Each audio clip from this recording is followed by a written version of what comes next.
आपने आज अपने मत का उपयोग किया, क्या सोच के किया है और क्या योजना है या क्या लाभ या क्या नुकसान, ये देखते हुए मत क्या है, किस लिए मत किया, इसका थोड़ा सा मैंने मतदान सर्वप्रथम राष्ट्रहित में सोचकर किया है और भारतीय जनता पार्टी की बहुत सारी ऐसी योजनाएं हैं जो देश को आगे बढ़ाने और विकास करने में बहुत महत्वपूर्ण भूमिका निभा रही है।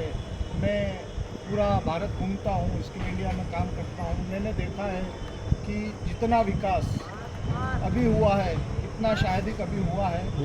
और भारतीय जनता पार्टी के मैनिफेस्टो में दो चीज़ें बहुत महत्वपूर्ण थी, एक राम मंदिर, दूसरा धारा 370, जिसको बीजेपी ने इस मुद्दे को ख़त्म कर और सबका साथ सबका विकास को लेकर और बहुत सारी ऐसी योजनाएं, आवास योजना है, लाडली बहना योजना है, जो गरीब परिवार को, मध्यम परिवार को राशन वितरण कर रहे हैं। 80 करोड़ लोगों को मुफ्त में राशन दिया जा रहा है। ऐसी बहुत सारी जन कल्याण योजनाएं हैं जो भारतीय जनता पार्टी को 400 पार होने से कोई नहीं रोक सकता।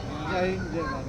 मतलब आपने बताया कि भारतीय जनता पार्टी ने बहुत से विकास किए, इतने समय से कांग्रेस भी रही है और कांग्रेस ने भी बहुत से ऐसे कार्य किए हैं, रोडें सड़कों को गांव से मिलाया है, तो आपने कैसे कह दिया कि भारतीय जनता पार्टी ने ही कार्य किए? जहाँ तक मैंने देखा है, मेरी उम्र इतनी है, मैंने कांग्रेस का कार्यकाल देखा है और मैं ये नहीं कहता कि किसी पार्टी ने काम नहीं किया, लेकिन वर्तमान में कांग्रेस के पास में कोई अच्छा नेतृत्व नहीं है। मैं पिछले राजीव जी या इंदिरा गांधी जी, मैं उनकी बात नहीं करता, उन्होंने अपने तौर पर बहुत अच्छा कार्य किया है, लेकिन मैंने उनका दौर नहीं देखा है। मैंने जो दौर देखा है उसमें मुझे इतना विकास नज़र नहीं आया जितना होना चाहिए, क्योंकि भारत एक उभरती हुई शक्ति है। हम 21वीं सदी में जी रहे हैं, बहुत सारे देश आगे बढ़ रहे हैं, लेकिन हमारे भारत को पिछले 10 साल 2014 से पहले पिछड़े हुए देश और ऐसे देश के रूप में देखा जाता था, और आज भारत का डंका पूरे विश्व भर में बज रहा है। एक भारत के प्रधानमंत्री की जो छवि है पूरे विश्व भर में, वो एक वर्ल्ड लीडर के तौर पर उभर के आ रही है। तो मेरे मायने में ये है कि भारत एक विश्व शक्ति और विश्व गुरु जरूर बनेगा। जैसे कि आपने कहा कि आपके प्रधानमंत्री जी एक उभर के आ रहे हैं, मैंने देखा है कि कांग्रेस के भी जो दबंग नेता, जो बड़े नेता थे, उन्होंने देश के लिए अपनी आहुतियाँ दी है, तो इस बारे में क्या कहेंगे? हाँ, निश्चित रूप से सभी भारतीय हैं और देश के लिए कर्तव्य बनता है कि देश के लिए काम करें।